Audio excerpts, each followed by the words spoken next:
I'm Jenny Blackwood, a small-town mom of four who refused to settle for a life that didn't light me up. When everything felt uncertain, I didn't run back to a 9-to-5. I bet on myself. I took a simple idea and turned it into an almost seven-figure business my first year, all while being a mom first. Now I'm here to help you trust your own power, chase the dream that keeps tapping your shoulder, and build a life that feels like you. This is Girl, Why Not You? Hello, everybody. Welcome back to another exciting episode of Girl, Why Not You? I, of course, am your host, Jenny Blackwood, and this episode is for the woman who has done everything right, okay? She showed up early, she stayed late, she took the years off to raise her babies, and she told herself it wouldn't cost her a thing. And then somewhere along the way, somebody made her feel like she was behind. And I want to say this before we go even one more second, okay? The years you spent raising your kids, you guys, it's not a gap. They are not a hole in your resume. They are not something that you have to apologize for or explain away or make up for, right? The only thing that will actually keep you behind is deciding to settle where you are. And today's guest knows exactly what that feels like because she didn't just think it. She heard it out loud from her boss in her own performance review. Nesha Pai is the founder and CEO of Pai CPA, the first fully remote accounting firm in the state of North Carolina. She's an author, you guys. She's a keynote speaker, and she is the woman business owners call when they are ready to stop being afraid of their own numbers. But you guys, what I love most about her is not the firm.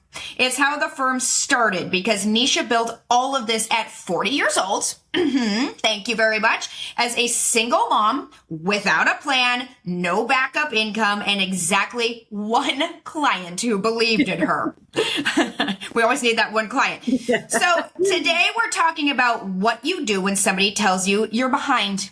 We're talking about money and integrity and the biggest client she had to fire. That's going to be juicy. I'm excited for that one. We're talking about advocating for yourself in a room full of men. And we're talking about the year it all caught up with her. Nesha, I am so excited to have you here today. I'm honored. What an intro. I'm honored to be here, Jenny. Oh my gosh. I just love your whole podcast and your concept and your vision. Thank you. Thank you. I am so excited to showcase amazing women like you because I think people think we all have to fall in this mold and that if we haven't figured it out by our 20s or 30s that we're screwed somehow, right? But you are such a beautiful picture and example of how that ain't the truth. Okay, so you've built this whole firm. You're on stages now. You've written a book. But here's the thing. I would love to start by going back before all of that to the version of you that nobody was clapping for yet. How do you feel about that? Whew, she's come a long way. She's come a long way. I can tell. My gosh. So take me back to who you were before Pai CPA. What did your life actually look like back then? Yeah, so I ended up getting divorced when my son was 6 and going back to a local CPA firm here in Charlotte. Okay. And I worked part-time, 9 to 3, because I wanted to be at home with him when he got off the bus. And so I got paid accordingly, but I also, you know, as we all high-achieving women do, I gave extra. I always gave extra. Like, how can I be better at my job? How can I do better, not just clock in and out? And I was still learning the ropes of like my confidence and trying to figure life out. And I had been at this firm for 5 years. Okay. So to give you context, and so when I went in for my annual review in the middle of tax season, which made it more stressful, I walked in to my boss and, you know, I was armed with my list of all these accomplishments and achievements, ready to like, you know, just stream it out. Here are all the things I've done in the last 5 years. Here's why I, you know, deserve the $10,000. That's all I asked him for. And if you guys do the math, $10,000 in a year equates to like $1 a day, right? Yes. So I'm asking him for this raise. I'm telling him I'm going to give him more hours during tax season. And that's when we had the moment. And that moment changed the trajectory of my entire life. Gosh. And he said no. When I said, I like this raise, and he looked at me and I kind of blanked out. You know how you blank out when someone's talking? All the time. I blanked out and I heard no. And it was when little Nesha, we all have the little, your little Jenny, little Nesha stood up. Little Nesha was tired of being small and taken advantage of. And she stood up. It wasn't me. It was little Nesha. And she stood up and she just looked him in the face and she said, I quit. And yes, Nesha, yes. And I had never done anything like that in my life. And that's kind of when I tell people like we're on autopilot and it's our little inner girl or inner person that says, enough. No, we're not taking this anymore. Yeah. So she stands up and she says, I quit. I come to and I'm like, oh my God, what did I just do? Right. And I get up and I'm running down the hall. And I call my one big client, which is a restaurant group here in Charlotte. And he says, we're going to go with you. And I'm like, I don't even know where I'm going. And that's when I decided that very day I was going to start Pai CPA on my kitchen table with him. Yes. And I started at $4,000 a month. Wow. And I grew my firm. We just turned 15 this year. And I grew my firm. I now have 3 stay-at-home moms that work for me. Oh. That's all I hire. And I can say that. I know a lot. I've had people come to me and tell me that I'm discriminatory. We're fine with it. This isn't discrimination we're okay with. And here we are. And it's changed my life so that I can change other people's lives. And so that's my mission. Yeah. Wow. Yeah. Oh my gosh. When you said I channeled little Nesha and I just you stood up for yourself in that moment. You're like, I'm not taking this anymore. We don't do that. We don't do that enough as women. No, you're right. We don't. And it's so hard. It's like it's so many people that we have in our lives. And maybe you and I have decided to break that mold. But there's so many people in our lives that we talk to that never do or really struggle with it or can't even ask for that little raise. And then, God forbid, somebody says no. They're just going to say, okay, but it's like, no, advocate for yourself. Because if you don't, nobody else will. Right? Amen. Yeah. So when you went in that room that day, I'm curious, you knew you were asking for a raise, but had you said to yourself, if this guy says no, I'm out? Or was that just completely on the spot? No, I thought he was going to say yes. Oh, wow. So I never even thought of a plan B. I never thought of what would he do if he said no. And that's what was so shocking to even myself, because I thought, oh my God, I just quit my job. Yes. And what, with no backup plan, no secondary income. And so, no, that was never even a thought, in preparation. Yeah. It's crazy how sometimes, we end up making those types of moves that almost seem a little out of character for ourselves even, but it's like something came over you in that moment that was like, this is where we take a stand. And so tell me about this. You're here, you're asking for a raise. He says something to you that's pretty gross, right? He says something like you're nowhere near your peers because of the time you took to raise your son. So I think that's probably what caused that visceral reaction inside of you. It's exactly right. And that's what I share with people when I tell the story. Yeah.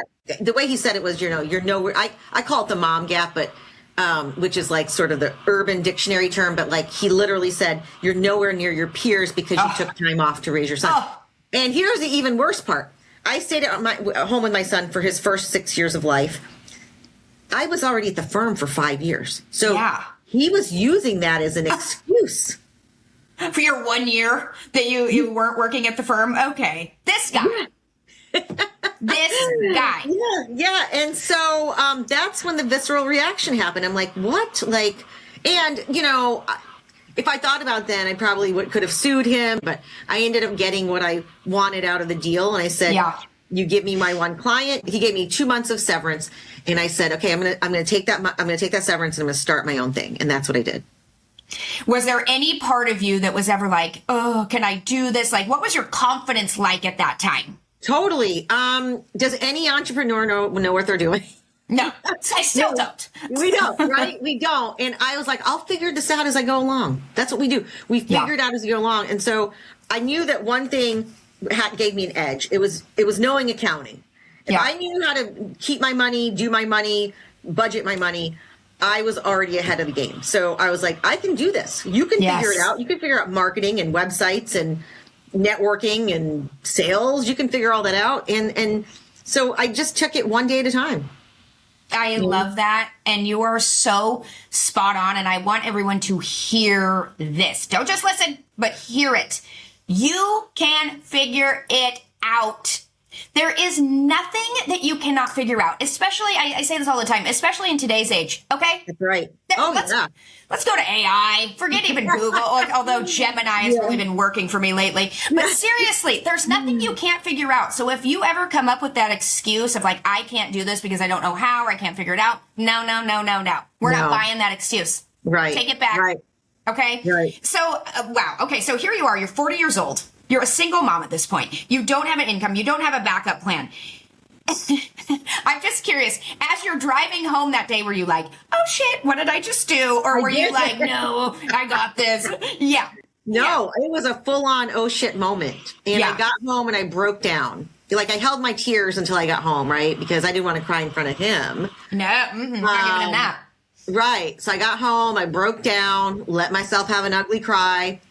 And that's okay. Let's brush off here. Yes. We got work to do. We got to Girl, you keep giving me the chills. I'm like, yes, I am so proud of you. Seriously. Thank you. Now I want you to tell everybody what Pai CPA actually is today. Like, who are you taking care of now? You started with client one. Yes. Where are we today? Thank you. We serve now over 80 clients with a team of 3 stay-at-home moms. We are 50% based in Charlotte and 50% the rest of the country. Okay. We have clients in California. And we have grown through referral. That is how we've grown. And in the beginning stages, like everybody else, I hustled. And I finally feel like the fruits of my labor have Flourished. fruition, right? Yeah. Yes. And that I don't have to hustle that hard anymore. Yes. And that has been the beautiful surprise at the end of this whole rainbow of where I was scrapping. I had male colleagues call me in year 1 and they'd be like, we're looking at your website. We have no idea what you offer. What are you doing? What is this virtual thing? Because accounting is generally tax returns and audits, right? Back in the day, that's what it was if you went to a CPA firm. And they didn't understand the concept of bookkeeping remotely and virtually and until 2020, right? Okay. And then those men came to me in 2020 and they're like, oh, well, you've been doing it for a while. Now can you show us how to do it? You're right, I have, yes. Yeah. You're way ahead of the times. You're way ahead of those guys. That's the thing, that it's like you really are a trendsetter. I mean, the fact that you were the first fully remote accounting firm in North Carolina is so amazing. Like, thank you. I didn't do it to be that. I just couldn't afford rent. Yeah. So I did it out of necessity because I thought I can't afford office rent. I can't have the downtown office. Yeah. I can't even do that. So I did it out of necessity. And sometimes when you do something out of necessity, you do end up being a trendsetter.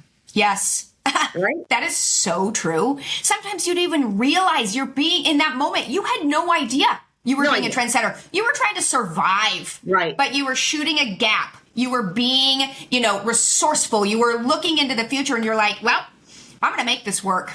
I think people need to understand that, yes, every business you're going to start is going to absolutely require some hustle. Okay? Hustle. It's worth it though. Can you talk to us a little bit about that? Like what did your hustle look like to get from one client to where you are now? Oh yeah. So I took I made a list of every networking group and event that was happening in my city in Charlotte for the next 6 months. And back in the day, we had business cards, right? We don't have business cards anymore. We have LinkedIn or we have little QR codes. And I made a bunch of business cards and I went to every single event. Wow. Every single one. Pounding the pavement. And I said, here's who I am. Here's what I do. And I had to really explain what I did because people are like, what is it you do, right? Because remember, I was the first person to introduce this concept in my city and in the state, really. And they didn't know. So I had to really dial in on selling what I did, right? Yeah. Because people didn't even know what I did. It wasn't a product on the market or a service on the market. Sure. And I just developed that really well to convince people, I'm telling you guys, this works. It's cheaper than you hiring an internal person or a full-time person, and just give me a chance. And so people started giving me a chance. That it takes is one so person, amazing. as you said, right? It takes one person to believe in you. Totally. It really does take that one person. And even your one person back in the day is what probably gave you the confidence to go, yeah, no, I got this, you know, and it's those small signs that you're on the right path, right? Not everything has to be this big to do, this big explosive thing that you're like, oh my gosh, you know, it makes so much sense now. But you take one sign and you keep moving forward. And then so many more signs come that you're on the right path. I'm so proud of you. What's the biggest money mistake that you see women business owners making? Oh gosh, that's a great question. I feel like women business owners, we want to be perfect, right? Before we launch something, before we do something. And I don't want people to be investing thousands of dollars into something to look perfect or look good. It's like taking small steps, right? And not like, you know, going all out and spending $10,000 on a website when you haven't even, you know, gotten your first client. Right. And then the opposite of that too, I see women making the mistake of is not investing in themselves. Right. So the coaching, the masterminds, the conferences, get in the room with these women that are doing what you want to do or are successful. And that's where you need to invest your money, because that's ROI. That is return on your investment. Right. I completely agree with you. You know, as a business coach myself, I will say, I think that there's a lot out there that almost kind of washes out how beneficial coaching can be for people, because I think there's a lot of like get rich people out there. But seriously, you guys, there's so many different realms where coaches make the most sense. Absolutely. Why, right? I mean, why try to create something from scratch, reinvent the wheel when there's somebody out there that can say, hey, here's how you're going to do this, and here's how you're going to be successful. You know what I mean? We have coaches for other things, right? We have therapists, we have physical fitness coaches. I am 15 years in. I have a speaker coach. I have an accounting coach. I have a therapist. Like, we go to experts to help us get better and grow. Yeah. Right? Yeah. I think there's some common misconception that, you know, like for people who go to college and get the degree and whatever, that like it ends there. But that's not true. Like, it's personal development and growth throughout your entire lifetime. It's just another box you've checked when you get to that point, right? It's another level. Channel your inner Mario and Luigi, okay? You have more levels to go. But you know what I mean? So it's like, don't ever feel like there isn't more room for growth, you know? And I think a lot of times people too, you know, I can say this, I'm in my 40s. I think we kind of almost start to feel like, are we stagnant at this point? Like, am I an old dog at this point, you know? But heck no, there's so much out there for you still. I mean, fill yourself with growth and knowledge forever. Well, and I want to point this out too, because women think, I've been around a lot of midlife women who think, oh man, this is over for me. Or, oh, my kids are gone and I'm empty nesting and what next for me? And here's the thing. The beauty of being a midlife woman is the fact that you have all these years of wisdom that a 20-something doesn't have and a 30-something doesn't have. Amen. You take that wisdom and knowledge, and that is gold. Yes. Yes. And other people crave that wisdom and knowledge, whether you believe that or not about yourself. Right. People crave what you know. So don't be afraid to put it out there. You know, I want to get a little juicy here. So you said, obviously, that integrity is completely non-negotiable for you, which I love. Tell me about firing your very biggest client. What happened there? This was scary. This was back in 2017, I want to say. Now, I had created a core values sort of, you know, like PDF on my website. Like, I came up with 5 core values with my team. I went through like a core values workshop, and I said, okay, here are core values, you know, respect and integrity were my top 2. Yes. Now, love it. Here's where things get messy, because, you know, you've got your values, but then you got to pay your bills. And, you know, our biggest client at the time was our biggest revenue generator. Now, this guy helped me pay for vacations. This guy helped me take my team out to expensive dinners. So I loved this guy. Yes. Right? Until I didn't. But here's where I made a mistake as a leader. And I went back and I apologized to my team. And I said, we're never doing this again. I let it slide, him disrespecting my team member for a while, right? Yeah, But she did what she had to do. Like, and I'm talking just things he'd say to her, condescending things, texting her, calling her outside of hours because he thought he owned us. And I let that slide for a couple of years. And she kept her mouth shut, even though I know it was hurting her. It was stressing her out. She didn't enjoy it, but she did it for me. And once he did it to me and my eyes opened up, I was like, oh my God, he's been doing this to my team member. And I've been allowing it. And it is going against our core values. So I was at an accounting conference with a bunch of men who are my allies. And we were sitting down and I was telling them the scenario. And they said, you need to fire him right now. And you need to do it over email. You won't even owe him a phone call. And I literally crafted this email with those guys at the table. And I hit send, and it was the biggest relief. And you know what happened next? Here's what happened next after I went and apologized dearly and somehow tried to make it up to her and my team. And I said to my team, hold me accountable. That's never going to happen again, number one. And number two, what happened next was the universe blessed us and not only refilled the gap of that revenue, but gave us even more revenue. Wow. That is so amazing. Yeah. It's like, I feel like a saying my dad always told me, get the jalopy out of the garage to make room for the Ferrari. Yes, and right? while he may have been a Ferrari of a client, he wasn't, when you look at it from that stance. On the outside, he was, right? On the outside. Yeah. This was a multi-million-dollar company. Yeah. But as a person, ooh. Yeah. We're getting those people out to make room for the good people. And good for you. That had to have been so reassuring that, I'm sure even though you knew you were doing the right thing, there had to have been kind of a gut punch that came along with it based on what type of client. It hurt my bank account. Yeah. But you did do the right thing, and the world, as you said, rewarded you for that. Yeah. So thank you for sharing that with us. Yeah. I'm curious. So if somebody is listening right now, okay, and she's genuinely scared to open her books and look at her numbers, what's one thing she should start doing this week?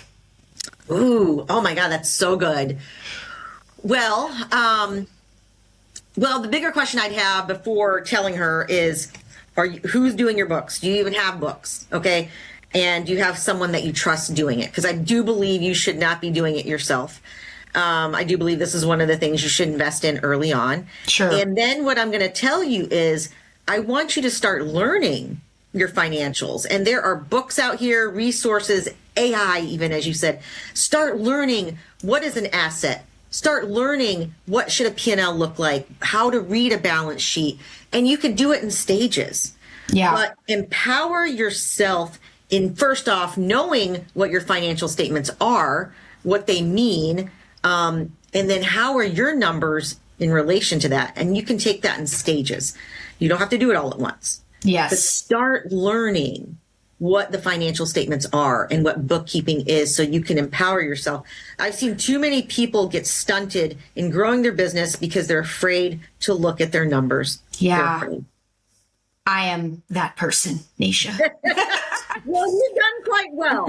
You've done quite well. And so I'm going to tell you and everybody else, don't be that person. Empower yourself. Please empower yourself. Yeah. It's, I like seeing the money come in and I don't enjoy seeing it go out. And you might have a good accountant. And this is what I tell people. You might have the best tax person. You may have the best bookkeeper. That's great. That's great. I want you to. But I want you to get engaged and involved. Yeah. You need to. I was joking on it with another guest about how I went to some big Alex Hormozy conference and they were talking about what's your EBITDA, what's your this, what's your that. And I was like, I shouldn't be in this room because I don't even know what the heck you're talking about right now. It's empowering to understand that. Now, have I done much with it yet? No. Okay. But I want to. I am so in the camp of when you have a business, get yourself out when it comes to the bookkeeping, when it comes to the financials. Let somebody else run that for you because things can get really messy real quick. And 100%. Let me tell you, it costs more to fix it than it does to just do it right from the beginning. Yes. I'm speaking for a friend Yeah, I'm totally with you on that, and everything you're saying is really hitting for me. So, speaking of books, let's move to a different type of book. I would like to know about your book. What is it called? Who did you write it for? Yeah. Oh, that's a great question. So I wrote this book. It came out January of 2020. I had this whole book tour plan that got erased. And it's called Overcoming Ordinary Obstacles. Ooh. I wrote this book, not even an accounting or business book, but I wrote this book to heal parts of myself because I grew up in the South, in the deep South, as a first-gen Indian woman. Okay. In Tennessee, there were 5 Indian families in the entire state, and we knew them all. And so I grew up with a lot of identity difficulty, as you could imagine. Sure. And I wrote this book to heal. It was more for me, but I said, who do I want to reach? Okay, I want to reach women. I want to reach other women that might feel what I do. And they don't have to be Indian. They could be white, black, Asian, like they could be anything, right? For sure. But here's what's interesting. And this is what I want to share with women. My number one fan, he has my number one review on Amazon, was a 29-year-old white male. Okay. He had been watching me. He worked for his dad's CPA firm. He had been watching me on Instagram, and he bought my book when I released it. Didn't know him. Don't even know him. Didn't know him at the time. And he DM'd me, and he said, I read your book, and it changed my life. And I'm like, whoa. Oh, I love his that. job at his dad's tax firm, and he went to go follow his dream in real estate. Now, his dad probably hated me. His dad probably, I said, don't tell your dad that you read my book. I didn't even have a white male accountant here in Charlotte to hate me. And so he went and started something in real estate, and I had coffee with him, and I said, I want to hear your story. I said, you are not even my intended audience. And here's the thing about what we do, Jenny, you, I, anyone else putting themselves out there. You never know who you're going to touch or impact. That is so true. You never know. You know who I'm hoping to touch and impact? Some producer that, wants to like bring me on to the Good Morning America. If you're listening right now, please bring me on. Just kidding. Right. But I love that. I love that. That is actually the best when somebody that you'd least expect is benefiting from what you're doing versus like your typical avatar where you're like, oh yes, I know I helped another one of you, right? Stay home mom or somebody like that. But that had to really hit home for you. Like, that was oh my gosh. That was huge. I printed out his little review, and I said, I hung it up on my memo board because I said, yeah, it was so, I was like, you weren't even my audience, dude. Like not even age, gender, none of it. Yeah. That is so empowering and good for you. I mean, doesn't it feel good to do work that you love, but to know that you're having this like ripple effect on so many other people? That's our mission here. That is our mission here. Yeah, like you said, if even just one person can benefit from that, what a life you've changed, right? Yeah. And if that goes on to be like mainstream, I would love to hit really quick on what you're doing as far as like your speaking, your keynote speaking. Thank you. Yeah. So after I released my book, I started speaking just like at Rotary, different things in town, women's networking. And I realized every time I walked off stage, I was lit up. And I was that person that hated public speaking growing up, right? And I was like, okay, something's happening here. So follow our gut, follow our intuition. I'm like, I got to follow this. So I threw myself into learning the craft. I was crazy. When I go into something, I go all in. You commit. And then I started getting in just on stages, even if it was free, like let me get out there and get practice. I created a speech called Don't Settle. Oh, yes. Right? Which starts with my opening story of walking out of my boss, right? Yeah. And how I've done this, how I've created a life that I love for myself, and how other women can do it, how other people can do it. And so currently I'm actually working with a speaking coach, Erin King, and learning how to get on these bigger stages. And so to impact more people. But it is so my next sort of chapter when I decide to sell my accounting firm. Again, reinventing myself at 55 years old. You're so cool. I just love you for all this. Women need to know there is no age. There is no age limit. There is no age limit. Get that out of your brains right now. Send it packing because it's true. There is no age. There is no reason that you can't do this. I mean, you could reinvent yourself at 80. I don't care how old you are, 90, 96, whatever you want to be. You can do this. So I'm going to ask you this, and I'm excited for your answer. But what does why not you mean to you personally? Ooh, that is a great question. And this is what I love about your title. I grew up thinking, why me? You know, I was on the other side of that when I would see these like women who didn't look like me, that were blonde, blue-eyed Southern, that got picked for the basketball team or got picked for this or got picked for that. So I just had ingrained in myself, I'm not the girl that gets chosen. Oh. I'm not worthy, right? I'm not worthy. I'm not pretty enough. I'm not all these things, until that moment that changed my life. And that became the turning point of why not me? Yes. Oh my gosh. Oh my gosh. I don't know whether to cry or just jump through the screen and hug you. I love that so much, because you really overcame these lifelong beliefs that you had. Absolutely. You were wearing those things, but boy, did you prove to yourself and everybody around you that those really were just your own beliefs. Absolutely. And they really weren't who you were. Right. This is who you are.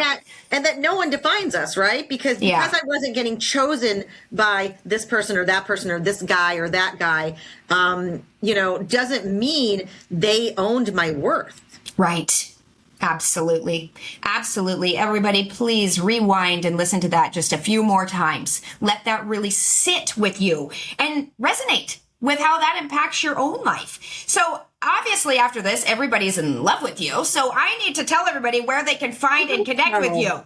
I am big on Instagram. I love Instagram. I'm at Nesha Pai, Neshapai. And I have a website, neshapai.com. I'm also on LinkedIn. Amazing. So find me. I'd love to engage with you and connect with you. Thank you so much. Oh my gosh. Thank you. And everybody, if this resonated with you today, this reminder's for you. Yes, I'm talking to you. The time you spent raising your family, seriously, it is not a gap. Nobody else gets to decide where you should be by now, okay? That doesn't exist. And you are allowed to stop settling at 40, at 50, on a random Tuesday in the middle of your own performance review, right, Nesha? Nesha did not have a plan, you guys. She had a decision that she made in the moment that was no longer serving her, okay? So if this hit you today, share it with the woman you were thinking about the whole time you were listening. Please leave a review on this episode. It's how these stories find the women who need them the most, okay? And I'm going to ask you all this right now. If you've been waiting, girl, why not you? Have a great day, everybody. We'll catch you next week. If something in this episode made you sit up a little straighter or dream a little bigger, don't ignore it. That's your future nudging you. I'm living proof that you can start messy, start scared, start in the worst timing, and still create something beautiful. Thank you for listening to Girl, Why Not You? Now go take one small step towards the life you've been craving. Hit subscribe, leave a review if you feel called, and share this with someone who's ready for more.